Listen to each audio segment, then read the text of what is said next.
प्रथम तहलका न्यूज। सड़क पर अनाज को लेकर बैठे और सरकार के खिलाफ नारेबाजी करते दिखाई दे रहे ये सभी लोग वो किसान हैं जो कि अनाज मंडी में फसल की खरीद के ना हो पाने से परेशान हैं, जिसके बाद इन किसानों ने मोर्चा खोल दिया और अनाज मंडी के बाहर ही धरने पर बैठ गए। बता दें कि तस्वीरें रोहतक से सामने आई है, जहां पर किसानों ने किलोई अनाज मंडी में गेहूं के फसल की खरीद ना हो पाने के आरोप लगाए हैं और विरोध स्वरूप इस तरह से धरना प्रदर्शन किया गया है। भारतीय किसान यूनियन के बैनर तले किसान शनिवार को रोहतक में लघु सचिवालय के बाहर गेहूं की फसल को लेकर धरने पर बैठ गए। किसानों ने सांकेतिक तौर पर 50 पैसे प्रति किलो के हिसाब से गेहूं को बेचा।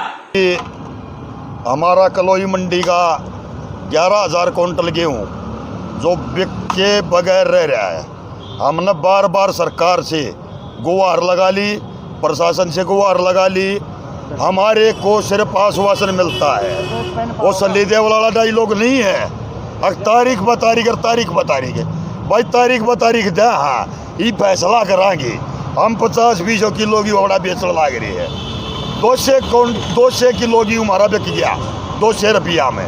और भाई जब तक हमारा कलोई मंडी का तुलाई उठान शुरू नहीं कर लेंगे ना, तब तक हमारे जिला अध्यक्ष और भाई प्रदेश अध्यक्ष हमारा रणचल के ऊपर बैठ गए हैं, हमारे प्राण दा सकते हैं, हम अपना गेहूं उठवा कर खरीद करवा। दरअसल गेहूं की सरकारी खरीद बीते 15 मई से बंद हो चुकी है, लेकिन किलोई अनाज मंडी में अब भी कुछ किसानों के फसल की बिक्री नहीं हो पाई है। पोर्टल बंद हो चुका है, ऐसे में किसान परेशान हैं। वे अपनी समस्या को लेकर कई बार प्रशासनिक अधिकारियों से मुलाकात कर चुके हैं, लेकिन कोई समाधान नहीं हो पाया। ने भी एक दिन हमने सरकार को बार बार प्रदर्शन करके ज्ञापन दे के मुलाकात करके चेताने की कोशिश करी, लेकिन सरकार नहीं चेत पाई।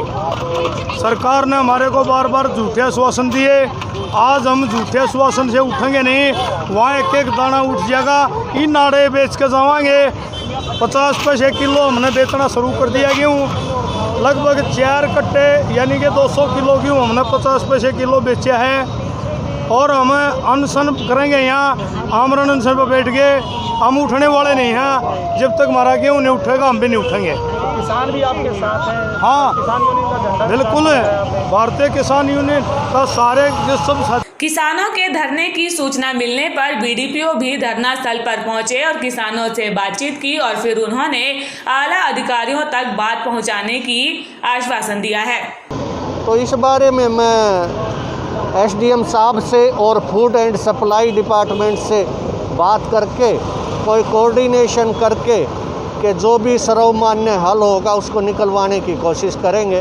बाकी टेक्निकली या डिपार्टमेंट वाइज कुछ कह पाने में मैं असमर्थ हूँ। इससे पहले भी किसानों ने धरना दिया था, प्रदर्शन किया था, कहा था कि भी जो पोर्टल पीछे मुझे भी संज्ञान में आया था कि कुछ उठान वहाँ पर शुरू हो गया है।